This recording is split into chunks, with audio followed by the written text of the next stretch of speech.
Apprendre à développer la télépathie, la connexion avec le monde invisible, avec la nature, avec les animaux, ça demande de développer une sensibilité, une intuition, une connexion à soi. Et pour faire ce parcours-là, de descendre vers l'intérieur pour ensuite explorer le monde qui nous entoure, je reçois aujourd'hui Sarah Diviné, qui est médium, formatrice, auteure et qui est justement spécialisée dans l'intuition. Bonjour et bienvenue dans le balado Les révélations de la Terre. Mon nom est Liliane et je vais te faire découvrir la richesse et l'importance de notre lien sacré à la Terre et à tout le vivant. Es-tu prêt à aller dans un espace encore peu exploré, voire même tabou? Si oui, reste avec moi. Bonjour Sarah, comment ça va? Bonjour, merci de m'accueillir dans ta communauté, dans ton monde intérieur aussi. Oui, merci beaucoup d'être là avec nous aujourd'hui. Je suis emballée de te recevoir parce que ça fait plusieurs années que je te suis, que j'explore le travail que tu fais à travers tes vidéos aussi, à travers tes livres et tes oracles, parce que comme j'ai dit, tu es aussi auteur. Et je suis vraiment emballée qu'on puisse ensemble partager qu'est-ce que c'est pour toi l'hypersensibilité, c'est quoi ton parcours, qu'est-ce qui t'a amené justement à assumer cette part-là de toi, parce que je pense que ça fait plus de 10 ans maintenant que tu l'assumes pleinement, que tu en fais un métier, que tu le partages avec les gens dans ta communauté. Donc, qu'est-ce qui t'a amené à reconnaître cette sensibilité, cette intuition-là et à la partager avec les autres? Alors c'est vrai qu'au début, déjà c'est l'apprécier chez soi parce que ça vient aussi avec une sorte d'éponge émotionnelle à ressentir en avance les émotions d'autrui. Donc déjà c'est de soi avant de l'ouvrir au reste du monde. Après j'ai eu beaucoup de chance et je pense qu'on a beaucoup de chance aujourd'hui parce que on brûle pas les sorcières sur le bûcher. Et donc, le fait d'en parler, ça peut choquer d'autres personnes, mais en même temps, on peut se sentir en sécurité, même si on a notre propre vision du monde et que d'autres personnes l'ont. Et je pense que ça, c'est vraiment notre vie aujourd'hui sur Terre qui permet cette ouverture-là. Après, mon père est assez ouvert. Par contre, ma mère, pas du tout. Donc, il y a de temps en temps, par exemple, j'ai commandé un livre pour une amie récemment, et puis elle me l'amène de France en Suisse. Et puis elle m'a dit, écoute, j'ai regardé, je pense que c'est quand même une secte que tu vas offrir. Enfin bon, fais quand même attention à toi. Donc, ma mère aussi a ce côté très logique et raisonnement, et donc n'y croit pas du tout. Donc, pour moi, ça a été plus d'avoir peur au début qu'elle voit vraiment ce que je faisais. Donc c'était plus vis-à-vis de ma mère que vis-à-vis du monde entier que c'était plus difficile. C'est Wow! J'adore ce que tu dis parce qu'effectivement, je pense qu'il y a beaucoup de gens qui vont se reconnaître dans ce que tu dis. Des fois, quand on veut assumer une partie de nous qui est hors cadre ou hors paradigme social. Tu sais, on est dans une société très conventionnelle, très scientifique. Et justement, tu parles d'aborder une spiritualité ou une façon de voir le monde qu'on on pouvait mettre, comme tu disais, les gens au bûcher précédemment. Qu'est-ce qui fait que tu as réussi à t'assumer face à ta mère? Là, tu as eu la chance, effectivement, d'avoir ton père comme soutien peut-être émotionnel, éducatif aussi, mais qu'est-ce qui fait que tu as réussi à dépasser avoir envie de plaire à ta mère ou peut-être qu'il y a eu des peurs ou peut-être que même tu n'en as pas eu de peur, mais est-ce que tu peux justement parler de ça pour que les gens qui se reconnaissent en toi, qui disent oui, mais moi, mon conjoint ou mes parents ou mes amis ou la ouais. société, qu'est-ce que tu aurais à leur dire? Moi, j'ai l'impression que plus on l'assume de soi à soi, moins il y a l'extérieur qui va venir en fait nous confronter à une partie qu'on n'aime pas. À un moment, j'avais des amis dans mon espace de coworking, elles m'ont présenté à une autre personne, elle a dit ah bah elle c'est notre sorcière, tu vois. Et puis sur le coup, je me disais tu vois, j'aime pas ce mot-là, je sens qu'à l'intérieur de moi, je suis pas vraiment en paix avec. Et donc j'ai vachement médité et je me suis dit ok, comment je peux aimer cette partie à l'intérieur de moi? Et en fait, elles l'ont plus jamais redit après derrière. Donc il y a vraiment cette notion de si moi je l'accueille et que je l'accepte et que c'est OK qu'on ait des visions du monde différentes, et ben en fait c'est beaucoup plus léger et fluide. Et ce qui est drôle, c'est qu'à un moment je faisais un stage chez Tony Robbins. J'étais avec un ami et en fait on avait tourné une vidéo YouTube pour expliquer comment se connecter à un arbre. Tu vois, on avait un arbre qui était magnifique sur l'endroit à Miami. Et donc on fait cette vidéo et je me dis oh là là, j'espère que ma mère va pas le voir. Tu vois, c'était il y a peut-être 6 ans. Et là, sans faire exprès, en fait, je lui envoie un lien YouTube et je me trompe de destinataire et donc c'est ma mère qui le reçoit, quoi. Et donc je vois juste son message, ah ah ah, Je sais plus qu'est-ce qu'elle m'a mis comme message. Et c'est là où je me dis, bah voilà, j'avais pas envie de lui envoyer, donc je lui envoie. Comme ça, c'est fait, puis on passe à autre chose, quoi.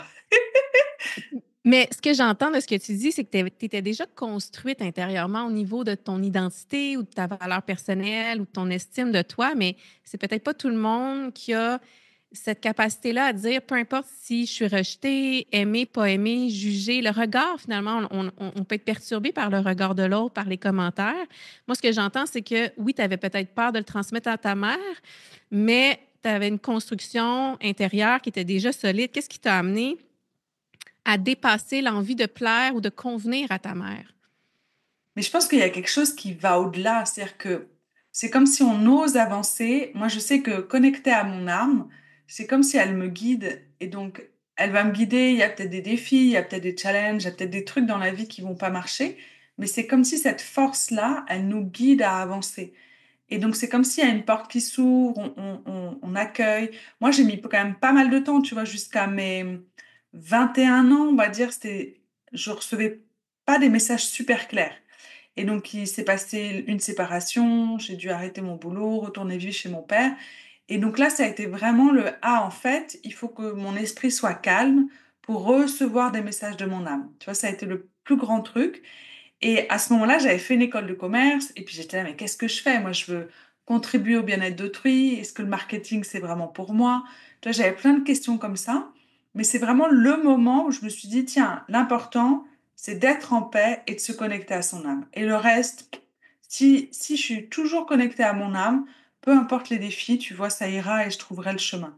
Donc pour moi, c'est pas trop le regard des autres, c'est plus déjà de moi à moi, comment je peux être bien intérieurement, parce que si je suis en paix, si je développe cet amour de moi-même, en fait, les autres, c'est pas très grave, quoi, ce qu'ils disent, tu vois. Il y a vraiment cette notion-là. Alors, je dis ça, j'ai eu un flash, un moment, j'étais avec un compagnon, je suis quand même quelqu'un assez sensible, et donc des fois, je vais sentir ce que les autres ressentent, tu vois. Et à un moment, elle me dit, oui, écoute, tu seras jamais une bonne mère, on se fâchait, hein. Tu seras jamais une bonne mère parce que tu pleures trop. Et dans ma tête, tu vois, j'ai pleuré encore plus. Et puis je me suis dit, mais en fait, je pleure parce que notre relation, elle est finie, en fait, parce que, tu vois, je me sens loin de moi dans ma relation. J'ai pas l'impression d'être vraiment qui je suis dans la relation. Et donc, on se sépare, tu vois, et quelques mois plus tard, on s'est séparés. Alors que là, aujourd'hui, le fait d'être pleinement qui je suis, bah, dès le début avec mon mari, c'était clair, en fait. Je lui dis, bah voilà, moi, je fais de la communication animale, je communique avec les âmes. Et donc, il y avait vraiment, il pouvait pas il pouvait me juger intérieurement. Mais ce que je veux dire, c'est que moi, je savais qui j'étais ou j'apprends peu à peu qui je suis, quoi. C'est fort parce que dans le fond, ce que tu es en train de dire, c'est que la connexion à toi, à ton Oui, âme, à l'univers, a une valeur beaucoup plus grande à tes yeux que la oui, connexion avec ta mère ou avec un autre être humain dans ta validation, ton sentiment de reliance, d'appartenance, de sécurité oui. affective. Au final, c'est ça que tu dis, si j'ai la paix intérieure, si moi je sais qui je Ah, suis, ben, j'entends mes guides, j'entends la guidance, j'entends les intuitions. Et ça, c'est plus important que tout, mais que oui, mon amoureux, que mes parents. Et ça, c'est ouais. gros un peu ce que tu dis, en fait. C'est comme si j'ai rencontré la source, si j'ai rencontré mon âme, j'ai atteint le point ultime de ce que je suis venue faire sur Terre. Donc, c'est pas d'être validé, aimé par d'autres humains, en fait, même les plus proches de nous. Alors, ça ne veut pas dire qu'il y a certaines phrases que je vais prendre comme une critique. Et là, c'est plus la communication bienveillante, tu vois, qui m'a énormément aidée. J'ai eu la chance de faire un stage avec Marshall Rosenberg au Nouveau-Mexique avec mon papa. Et là, ça a été aussi une découverte parce que des fois, il se passe plein de trucs en nous et on ne sait pas comment le communiquer. Et le fait d'apprendre la communication bienveillante, bah, je ne vais pas prendre ce que disent les autres comme une critique, en fait. C'est juste qu'ils ont des besoins qui ne sont pas remplis et donc, moi, comment je peux remplir mes besoins? Donc, j'ai quand même une empathie qui est assez forte et puis que j'ai consolidée, ce qui fait que quand une personne me dit quelque chose, je vais, à part si ça m'atteint vraiment fort, mais sinon, je vais voir, OK, c'est quoi son besoin à lui? Je le prends pas personnellement. Et je pense que ça aide à, à ne plus avoir peur, tu vois, du regard des autres et puis accepter d'avancer sur son chemin. Mais c'est des paliers pour moi. Tu vois, par exemple, à un moment, j'avais été interviewée sur le sommet de la réussite. Et là, il y avait vraiment les caméras. C'était, tu vois, c'était la première fois que j'étais pas avec, ma petite GoPro, ma petite vidéo et qu'il y avait vraiment des grosses caméras et mon coach, il m'a dit: «Écoute, tu t'en fous de ton image» et ça m'a vachement aidée et donc juste avant, l'interview, je dis: «Je m'en fous de mon image, quoi. Peu importe comment c'est, je m'en fous» et ça m'a vachement aidée à me libérer et puis à accepter que voilà, je suis pas comme j'aurais aimé et c'est OK, en fait. Ouais, c'est que c'est vraiment effectivement une construction qui est intime, qui est liée à soi et du coup, tu Oui, redonnes la responsabilité à l'autre personne sur ses pensées, ses émotions et même ouais, si il le tourne avec le «tu es comme ça» ou «j'aime pas ça» ou «moi, je suis pas d'accord avec toi», toi, tu le prends pas personnel, tu te dis pas: «Je mmh, suis erronée, je suis à la mauvaise place, son opinion a plus de valeur que la mienne ou son ressenti a plus de valeur que la mienne».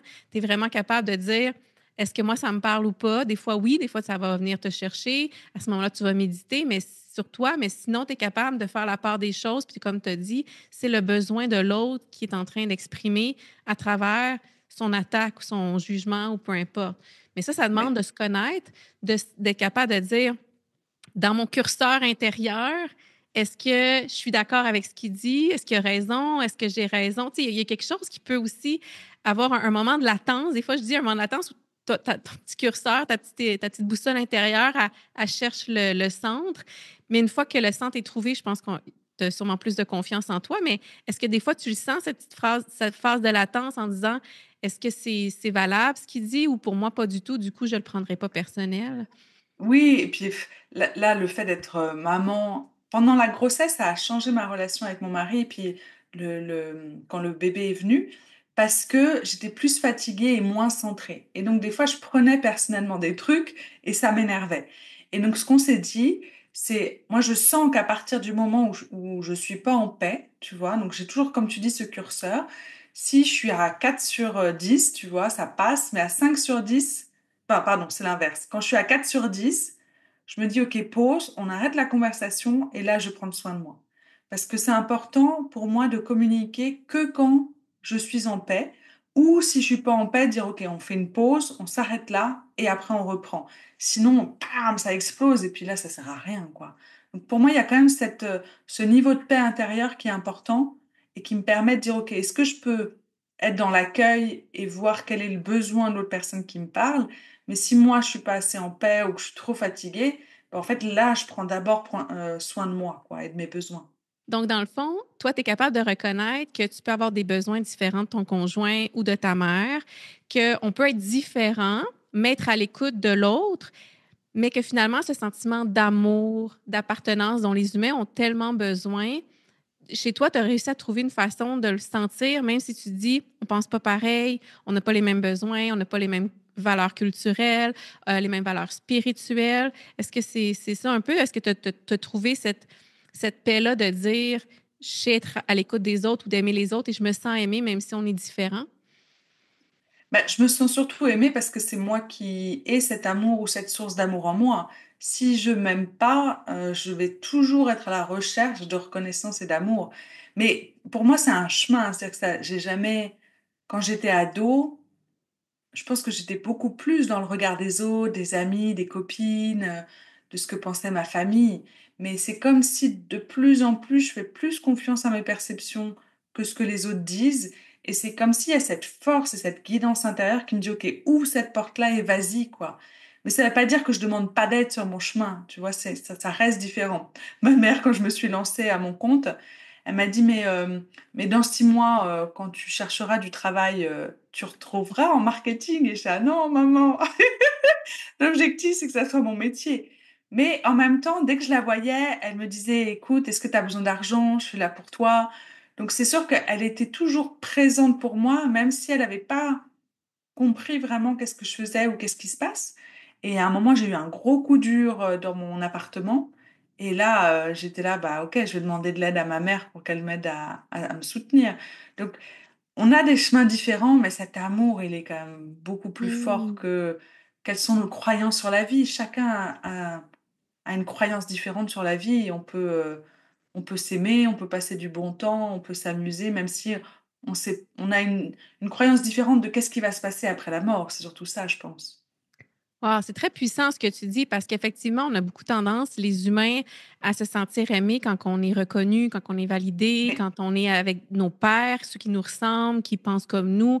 Il y a un sentiment de sécurité physique du système nerveux, une sécurité affective aussi, un amour effectivement qui circule de cœur à cœur. Donc, finalement, c'est un beau message que tu transmets aujourd'hui de dire on peut être différent, on peut être en couple avec quelqu'un qui ne partage pas nos valeurs, mais s'aimer quand même, partager d'autres choses ensemble. Puis au final, la fréquence d'amour, comme tu dis, l'amour de soi, l'amour de l'autre, part de l'intérieur, part du chakra du cœur, ne part pas d'une croyance ou d'une conception de la vie. Puis si on était plus dans ce que tu nommes, je pense que dans le monde, on accepterait plus toutes nos différences, que ce soit religieuses, spirituelles, culturelles, mais surtout, la clé, c'est de dire, moi, ma connexion à ma sensibilité, mes émotions, ma relation avec mon intuition. Parce que c'est ça, hein, toi, quand tu disais, je pleurais beaucoup, mon conjoint se disait, ah, tu pourrais pas être une bonne mère. Ben, à ce moment-là, il reconnaissait pas la valeur de l'émotion, mais la valeur de cette connexion-là que l'émotion t'envoyait comme messager. Puis que finalement, c'était une grande sagesse ou une grande force d'être capable d'être connecté à cette hypersensibilité-là. Oui, puis je pense qu'il savait pas quoi faire en fait. Lui, il avait juste envie d'être en paix et puis il voyait que j'étais pas bien et il avait pas les mots justes ou donc je pense que pour lui, c'était vraiment un besoin d'être en paix parce qu'il savait pas comment contribuer en fait. Donc et puis moi, je devais Ouais. pas savoir, tu vois, qu'est-ce que je fais? Aujourd'hui, je sais que si par exemple surtout je pleurais pas mal le premier mois après la naissance parce que j'étais vraiment fatiguée et donc je disais à mon compagnon, mon mari, je dis: «OK, serre-moi fort dans les bras», tu vois? Ou je vais me coucher, je vais me reposer. Donc je suis aussi plus à l'écoute de ce qui se passe en moi et c'est sûr que je pense sur notre chemin, on grandit et on évolue et donc on n'est pas la même personne que quand on était ado, quoi. Oui, puis l'émotion, moi, je le vois à travers mon chemin de vie aussi, parce que moi aussi, je suis une grande émotive. Et moi, tu vois, c'est ma sœur qui a déjà dit quand j'étais jeune que je pouvais pas être intelligente intellectuellement, vu que j'étais trop émotive. C'est comme Ah si, oui? un peu comme avec ton histoire d'être une mauvaise mère, si tu es Oui, émotionnelle, tu peux pas être, tu sais, être dans le rationnel ou dans d'autres oui. choses. Mais je pense qu'effectivement, il y a une clé. Moi, c'est ça que je me suis rendu compte, c'est que mon hypersensibilité était une force, une puissance vraiment très grande au niveau empathique, au niveau de l'intelligence Oui. émotionnelle, au niveau de l'écoute des signaux, de l'intuition aussi ou de la télépathie, parce que si je connectais à ça puis je décortique un peu le message derrière l'émotion, parce que c'est souvent ça, derrière l'émotion, il y a un besoin, il y a un message, il y a une envie, il y a un désalignement aussi par rapport à certaines choses. Bien, si on arrive à mettre le doigt dessus, ça nous propulse vers un changement plus aligné de notre vie et on peut soutenir par compassion les autres qui vivent la même chose. Et puis ça donne, comme tu dis, une intuition de dingue, c'est-à-dire que on peut se connecter, à un arbre, à un animal, à un lagon, à une personne et puis ressentir qu'est-ce qui se passe, recevoir des messages, que ce soit audio, dans les sensations, que ce soit des images et donc ça, c'est une force, mon mari, hein, il rigole, il dit: «Ouais, mais toi, tu triches avec ton intuition», tu vois? C'est d'autres chemins et c'est vrai qu'au début, j'aimais pas trop, puis après je dis: «Bah, OK, en fait», tu vois? C'est un autre chemin que d'autres n'ont pas mais ce qui est génial et moi, ce que j'adore, en fait, dans mon parcours, c'est que l'idée, c'est pas et comme toi, d'être juste: «Ah OK, je suis médium, donc je transmets des messages». Moi, c'est ce que j'ai fait au début, tu vois, quand j'ai lancé mon 1er blog. Mais c'était dire: «OK, comment on aide les personnes à être connectées à leur sensibilité, à aimer leur hypersensibilité, à développer leur intuition pour qu'ils aient aussi ce GPS intérieur?» Et je pense que c'est ça que j'adore, en fait, c'est comment rendre une personne autonome à communiquer avec son âme. Oui, puis créer des sociétés ou des rassemblements où on n'est pas juste dans qu'est-ce qu'on a appris, qu'est-ce qu'on sait, Ben oui, la logique mathématique, mais aussi qu'est-ce qu'on ressent, qui on est, ouais. amener plus d'empathie, d'humanité, de profondeur, je pense aussi dans nos relations puis dans notre chemin humain sur Terre. C'est un peu ça ta mission que tu avais envie de dire: «Je veux pas juste être celle qui communique puis qui a des guidances, puis je les transmets Mmh. aux autres», mais de sentir que tu vis dans une société où tout le monde qui est autour de toi a cette richesse-là, cette connexion-là avec eux, puis le divin aussi. Moi, j'adore dans mes ateliers, tu vois, dans mes stages, tout le monde dit ce qui est incroyable, c'est qu'on est tous différents, mais qu'on a tous cette bienveillance entre nous et qu'on s'amuse entre nous. Et ça, quand la personne me dit ça, moi, j'adore parce que je me dis: «Bah oui, comme tu dis, on est tous différents et on peut être accepté comme on est et avoir cette bienveillance-là et puis avoir des relations qui sont authentiques». Donc, à un moment, chaque année, j'accompagnais un groupe d'hypersensibles. Et ce qui était drôle, c'est qu'on s'est retrouvés dans un lieu en Normandie. Et donc, on commence à faire juste le briefing de début. Et je vois, parce que je me connais et puis je connais un peu les hypersensibles, enfin les personnes qui sont sensibles, et je vois qu'il y a une personne, elle pense déjà à la fin. Et donc, mon assistante, ma collaboratrice, elle dit voilà, et puis il faudra y penser parce qu'on a oublié avec l'autre groupe qu'il faudra enlever le linge, le mettre là, à la sortie, etc. Et je vois le visage des personnes qui ont déjà anticipé la fin et qui étaient déjà tristes, tu vois, de quitter le groupe. Et ça, c'est aussi un pouvoir incroyable, c'est qu'on peut sentir tout de suite si dans un groupe ou si un projet, si un stage va nous apporter quelque chose et on peut déjà sentir le deuil de le quitter. Moi, quand je suis arrivée au stage de Marshall Rosenberg, donc on est arrivé le soir avec mon papa et le matin, je me réveille et je suis super triste, tu vois. Et je sais pas d'où ça vient. Mon père, il teste un peu en constellation familiale et puis il entend aussi les messages. Et puis il me dit, t'es déjà triste de quitter le groupe.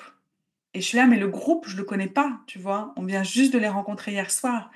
Et c'est vrai qu'il y a eu 10 jours incroyables où c'est la première fois, on était 40 du monde entier, que j'ai senti cette connexion avec un groupe où on avait tous une sorte de lumière intérieure, qui avait de la bienveillance, qui avait de la joie, tu vois. Et je dis, ah ok, j'ai envie de vivre dans une société comme ça, quoi. C'est c'est c'est c'est très, très fort tout ce que tu dis parce qu'au final, tu nommes le fait qu'on est tous différents parce que même avec la nature, les animaux, les plantes, ils sont pas nous. On n'est pas un chien, on sera jamais un érable. Mais l'important, c'est pas d'être tous pareils, c'est d'être connecté à sa lumière intérieure, d'être relié à soi, relié à l'autre et d'être capable de percevoir et de lire qui est l'autre, même s'il est différent de nous, mais avec cette ouverture-là qui crée des relations extrêmement riches et authentiques. Donc, au final, on n'a pas à exiger à ce que notre animal soit comme on voudrait, ou notre Ben non. partenaire, ou nos parents, ou peu importe. Le fait juste de chacun reconnaître qui il est, sa valeur, son mode de fonctionnement, et d'être à l'écoute de l'autre, et dans cette bienveillance-là, ça crée, comme tu dis, une tellement grande richesse sociale qu'on ne veut pas que ça s'arrête, parce que dans la société actuellement, on a l'impression d'être tous individualisés, séparés les uns des autres, puis on amplifie cette déconnexion-là. Oui, puis comme tu dis, je pense que, alors, ils le disent beaucoup aussi dans les constellations familiales là, de Bert Hellinger, c'est que des fois, on va suivre une règle du clan pour avoir cette sensation d'appartenance. Et il dit, en fait, on a mauvaise conscience à partir du moment où, en fait, on suit son propre chemin. C'est-à-dire que si on a mauvaise conscience, c'est que c'est bon signe, parce qu'on va pas suivre une règle du clan, mais on va vraiment être à l'écoute de qu'est-ce qui se passe, en fait, à l'intérieur de nous et quel est le besoin qui est le plus important pour nous. Et j'ai Wow. adoré ça, de me dire, ah, ok, donc en fait, quand j'ai mauvaise conscience ou que je culpabilise, c'est bon signe. Mais c'est fou ce que tu dis parce que je suis sûre qu'il y en a que ça va leur parler, puis ça va surtout les rassurer de ne pas chercher un confort intérieur qui est une inclusion sociale ou Mm. tu sais, des fois, ça va être même de la servitude. Si je sers quelqu'un de plus fort que moi, je vais être en sécurité ou ça va m'apaiser. Finalement, c'est de tolérer l'inconfort, l'incertitude, le Oui. sentiment de culpabilité, de diverger finalement de ce clan-là et de se dire, attends, si je me sens mal de m'éloigner de eux, je suis peut-être à la bonne place, finalement, c'est ça? Mais ça demande du courage, quoi. Parce que ça veut dire qu'on va à l'encontre, on croit que la reconnaissance, elle est à l'extérieur. Et donc, on va à l'encontre d'une reconnaissance extérieure. Donc, pour moi, c'est aussi une manière de dire, ah, je commence à devenir adulte parce que je fais des choix qui sont pas forcément liés à quelque chose d'extérieur, mais OK, qu'est-ce que mon intuition, elle me dit, où est-ce que je dois aller et comment j'y vais.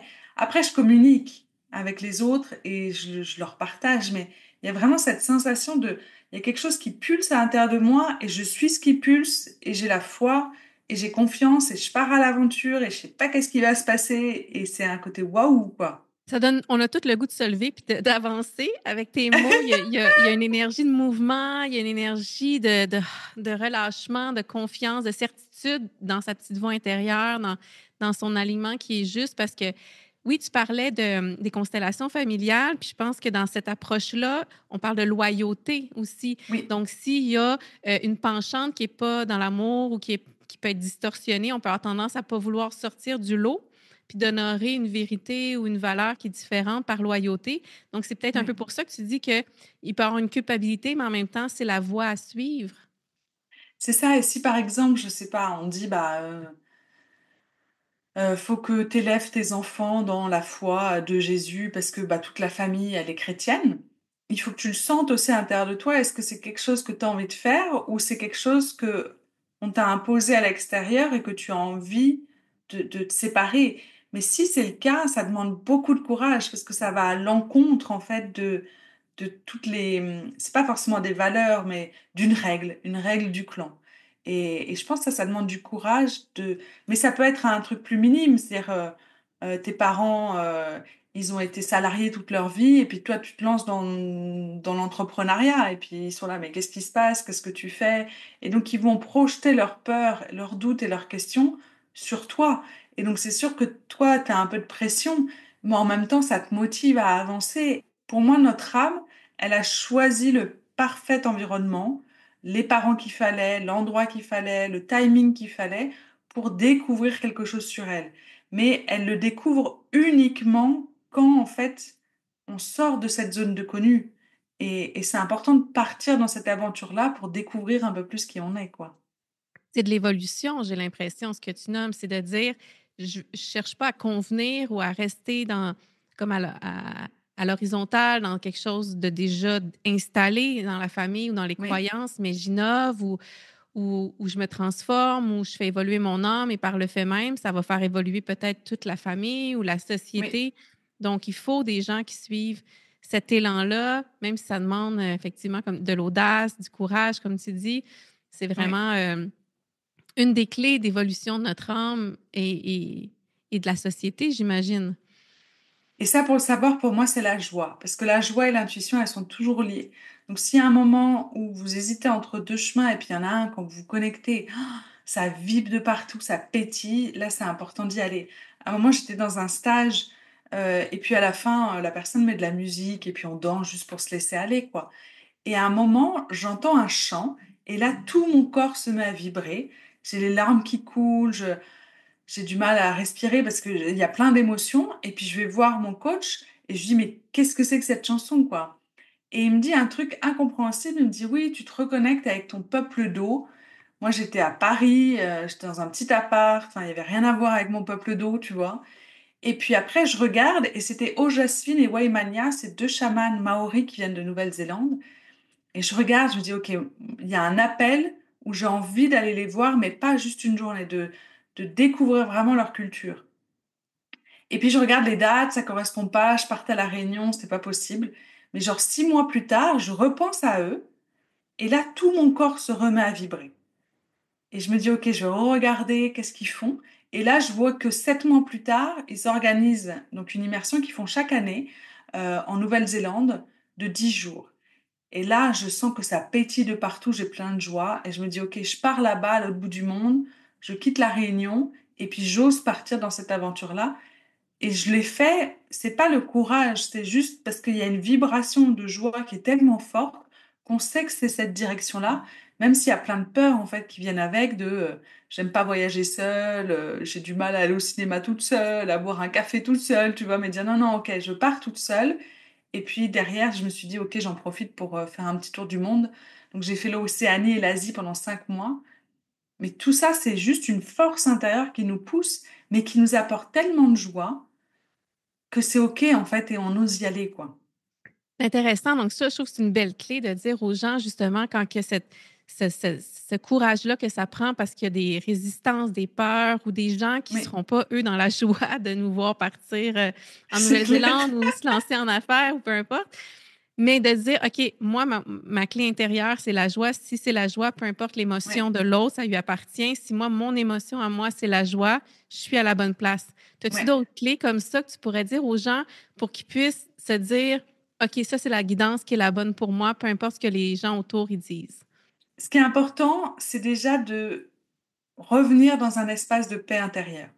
Donc l'âme, elle envoie les messages à travers le corps, à travers les perceptions, et ensuite ça va jusqu'au mental, à l'esprit pensant. Et si l'esprit pensant, il doute, il questionne, il a plein de pensées, pour lui c'est difficile d'aller voir la réponse de l'âme. Et donc, pour moi, c'est important, c'est ce que j'enseigne, c'est comment se manifeste votre stress. Est-ce que vous doutez? Est-ce que vous vous posez des questions? Est-ce que vous faites tomber des trucs? Est-ce que vous êtes triste? Est-ce que vous avez plein de trucs à faire, mais vous savez pas par quoi commencer? Vous faites du souci pour les autres, ça montre que vous êtes stressé. Et donc là, au lieu d'essayer de prendre une décision, c'est de revenir dans un espace de paix intérieure. Et ça demande beaucoup d'entraînement, beaucoup de persévérance, beaucoup de patience, parce qu'en fait, on a l'impression d'être en paix, et puis boum, on ne l'est plus, on est en paix, et boum, on ne l'est plus. Donc en une journée, moi je sais que je dois faire 15, 20 allers-retours, de dire, ah ok, là je suis un peu stressée, comment je reviens dans un espace de paix? Et, et donc, juste l'intention déjà de revenir en paix, ça aide ensuite à se dire, OK, maintenant que je suis en paix, c'est quoi le message de mon âme ou qu'est-ce que m'en dit mon intuition par rapport à ce choix? C'est intéressant parce qu'au lieu de prendre une décision, d'avoir un message qui t'amène la paix, tu dis c'est plus important d'apaiser l'esprit, le mental, d'être en Oui, paix pour recevoir les messages. Fait qu'au final, la clé à tous les niveaux, elle est en nous. Et ensuite, on peut recevoir de la guidance, de l'univers, d'entendre les autres finalement. Donc, oui, c'est contre-intuitif. Il y en a peut-être des gens qui auraient pensé que ça va être grâce à ce qui va devenir extérieur à nous que je vais être en paix. oui. Donc, si je contrôle mon environnement, je change les gens, je vais être en paix, puis là, je vais être plus alignée, mais toi, tu amènes le contraire. C'est intéressant. Bah, c'est surtout qu'on peut jamais contrôler en fait ce qui va nous arriver, quoi. Sinon, on stresse encore plus. Hmm.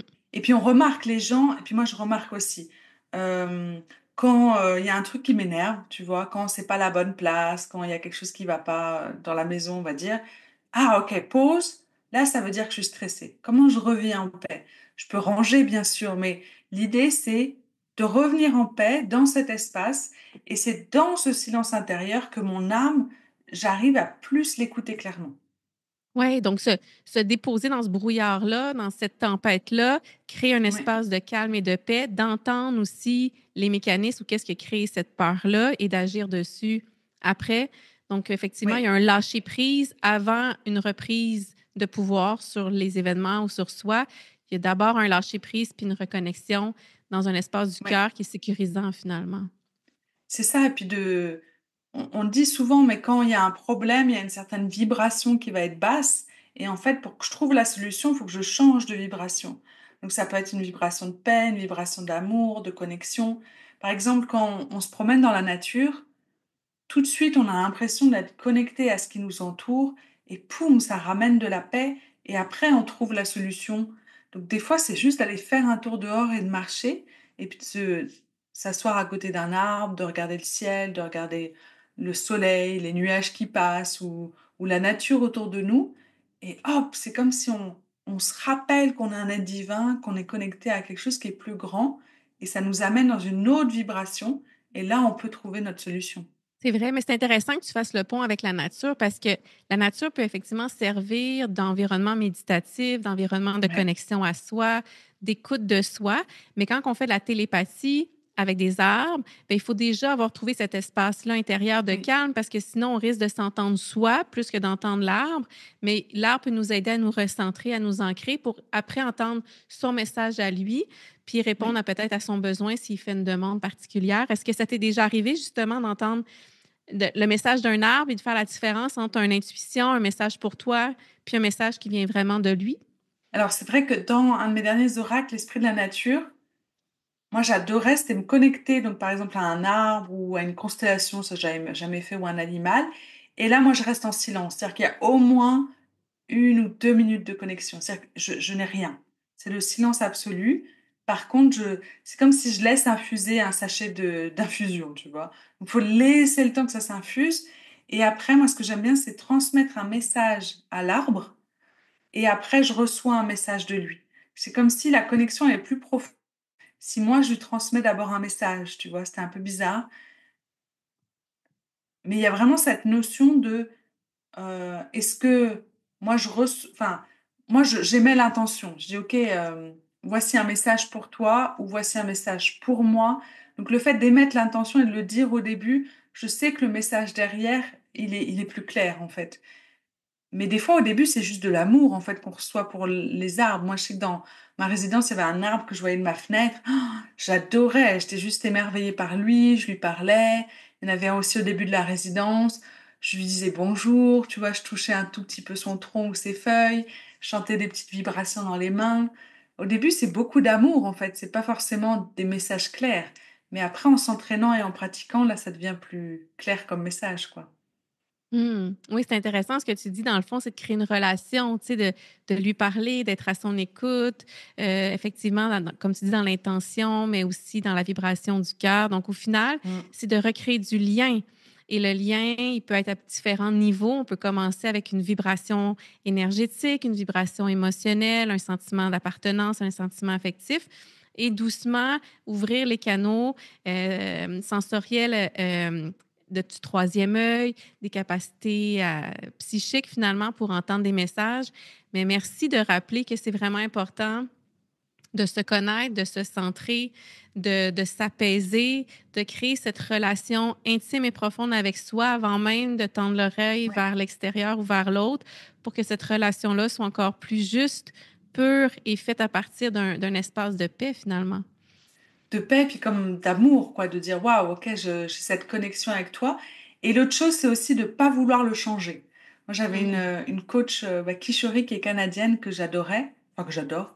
Et elle disait, surtout avec les chevaux, comme ils sont super sensibles, ne surtout pas essayer de les changer. Et à un moment, j'étais allée voir un cheval qui allait mal. C'était une amie à La Réunion qui m'a dit, ah, viens le voir, etc. Alors, j'étais un peu gênée parce que le propriétaire, il était OK, mais il se demandait ce qui se passait, tu vois. Et le cheval allait pas bien, il voulait pas sortir, il avait des problèmes de peau. Et moi, je me suis dit, OK, j'arrive, je me connecte, je me mets à côté du cheval, mais je veux surtout pas qu'il aille mieux. Tu vois, c'est vraiment juste, je t'accueille comme tu es et j'essaye pas de te changer. Parce que si j'essaye de te changer pour que tu ailles bien, c'est comme si c'était moi, la grande Sarah, je vais essayer de te contrôler. Non, non, j'accueille. Et ça a été vraiment difficile au début, quoi.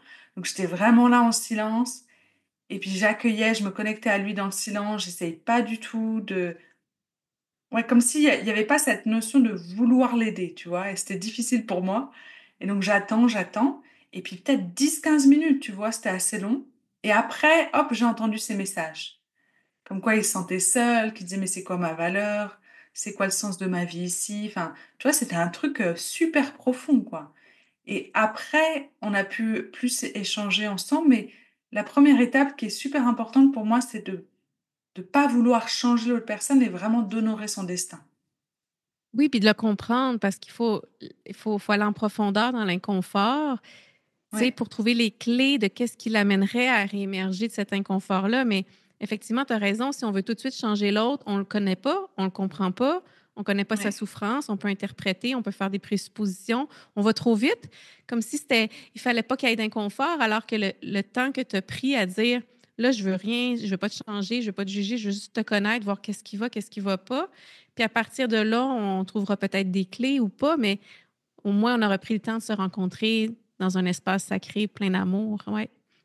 Et puis d'honorer le destin. Et c'est vrai qu'en tant que sensible, plus on honore le destin de nos proches, bah, plus nous on est en paix, même si eux ils vont mal. Et ça, c'est une leçon d'apprentissage d'une ou plusieurs vies. C'est Mais en tout vrai. cas, ça devient plus léger quand on honore le destin des autres. On dit non, non, t'es à la hauteur de ton destin. Je me fais du souci, mais ça, c'est perso. J'honore ton destin et ok, comment je peux cultiver, moi, cette paix, cette légèreté à l'intérieur de moi, même si toi, tu vas mal, quoi. Hmm. C'est très beau. Merci, Sarah. J'ai l'impression que ça a été une rencontre apaisante qui a amené beaucoup de centrage, beaucoup de vérité aussi dans des mécanismes qu'on peut avoir qui peuvent mener effectivement de l'anxiété, de la déconnexion, du stress, de l'hyperperformance aussi. On se met beaucoup de pression. Oui, Alors que si on accueille qui on est, là où on est, dans notre différence, dans nos défis, dans notre souffrance, alors, à ce moment-là, on est capable d'accueillir l'autre exactement à l'endroit où il est, comme tu dis, sans vouloir le changer, sans vouloir mettre notre cape de sauveur et d'être dans un espace de vérité, d'amour pur. Et ensuite, tout va se révéler à nous pour ce qu'il y a de mieux pour nous, peu importe l'issue.